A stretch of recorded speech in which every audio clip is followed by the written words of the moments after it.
And if I were to switch the lens from an entrepreneur to an investor, what would an investor benefit from investing into AI? Would it be NVIDIA, Llama, Meta, ChatGPT, OpenAI? Okay. So I think the first order of thing is imagine what the future is going to be 5 years from now.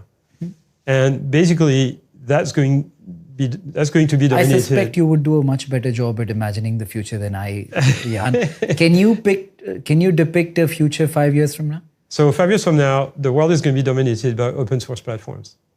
For the same reason that the world of embedded devices and operating system is dominated by Linux. The entire world runs on Linux, and it wasn't the case 20 years ago, 25 years ago. Yeah. And it's become so because open source platforms are more portable, they're more flexible, they're more secure, they're cheaper to deploy. I shouldn't take credit for this, but we have somebody called Kailash, who's our CTO, who's a big proponent of this. And everything we do is open sourced. We have a fund which gives grants to open source companies and stuff like that. Right. Okay. So the world is going to be open source. We're going to have open source AI platforms. In a few years, they'll probably be trained in a distributed fashion, so they're not going to be kind of completely controlled by a single company. The proprietary engines, I think, are not going to be nearly as important as they are today because the open source platforms are catching up in terms of performance. And then what we know is that a fine-tuned open source engine like Llama always works better than a non-fine-tuned generic, top-performing model.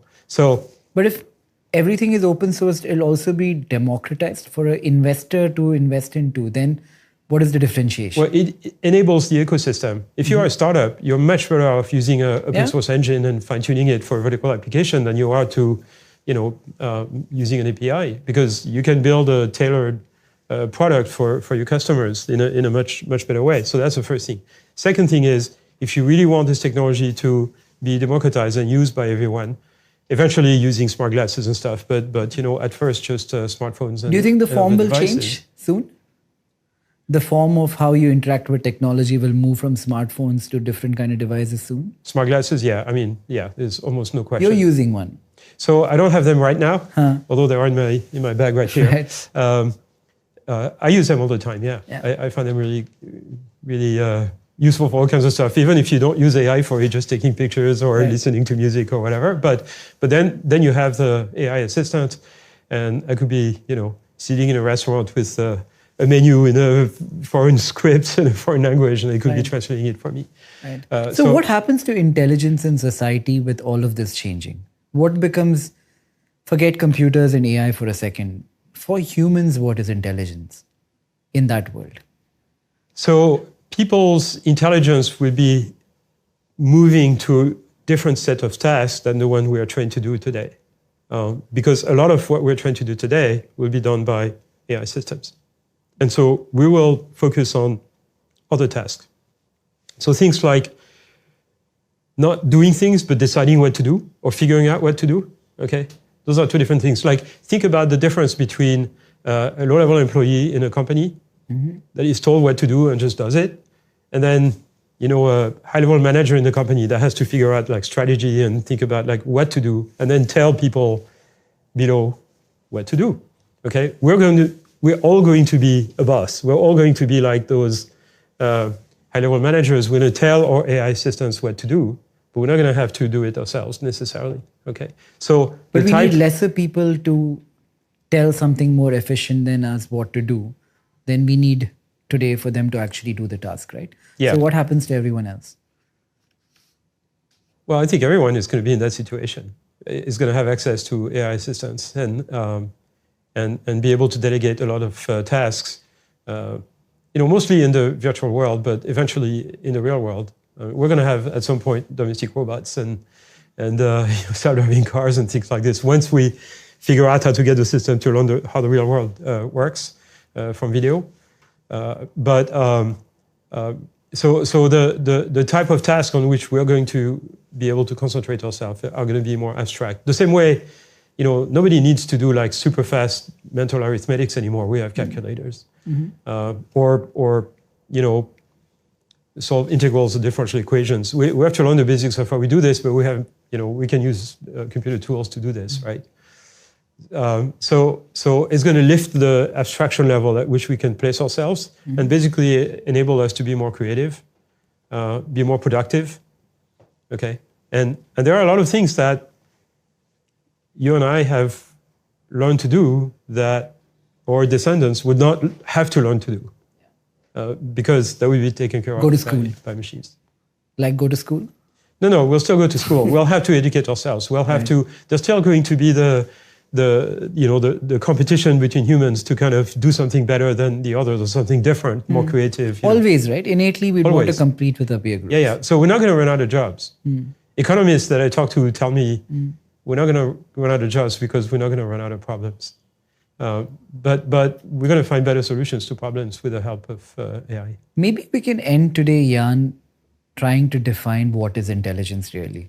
I had written down intelligence is a collection of information and the ability to absorb new skills.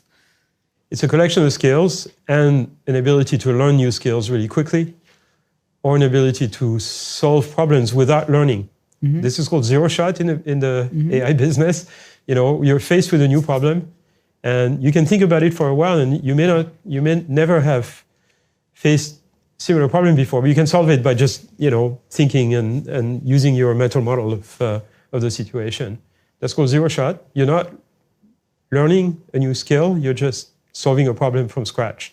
So the combination of those three things, having already a number of skills that experience with solving problems and accomplishing tasks, being able to learn new tasks really quickly with a few trials, and then the next step is being able to solve new problems, zero shot, without having to learn anything new. That's the combination of those three things really is intelligence. No, thank you, Jan, so much for doing this. I'm going to try and figure out how I can do like a course under you wherever you're teaching. Maybe you can recommend me to the college to give me a seat so I can attend some lectures. But I'd love to... You can do better. The 2021 edition of my deep learning course is fully available on the internet for free. It's all on YouTube, all the problems, all the homework and everything. I feel like I'm going back to old school. I feel like being in front of you and learning first person has a innate value of its own. So I'll try and do this and that. Wonderful. Thank you so much, Jan, for doing this. Thank you. Pleasure. A real pleasure.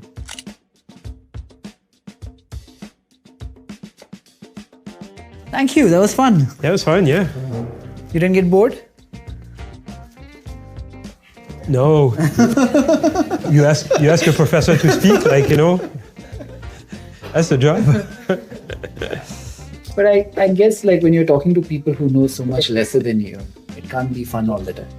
It's an art. I don't claim to be particularly good at it, but I try hard. So trying to kind of simplify concepts and stuff like that. Yeah. So. But I think we needed it because so many Indians are speaking about AI, but so few of us actually understand what went behind where we are. Oh, that's true across the world. It's not just India.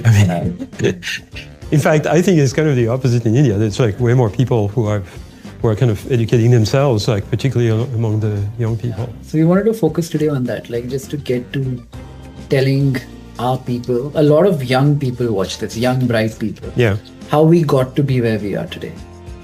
The most questions around that. Yeah, I think it's important because it helps convince people that they can do it regardless of what. Yeah. I studied engineering in France, but I didn't go to one of the top, equivalent Ivy League or anything. I went to a regular school, right? And I didn't do my PhD with a famous person and, all that stuff. And I was in France, I was writing papers in French that were terrible, nobody read, but, kind of managed to do something. And people are sometimes telling me, you helped convince me that I could do something impactful even though I didn't go to Harvard or MIT or Stanford.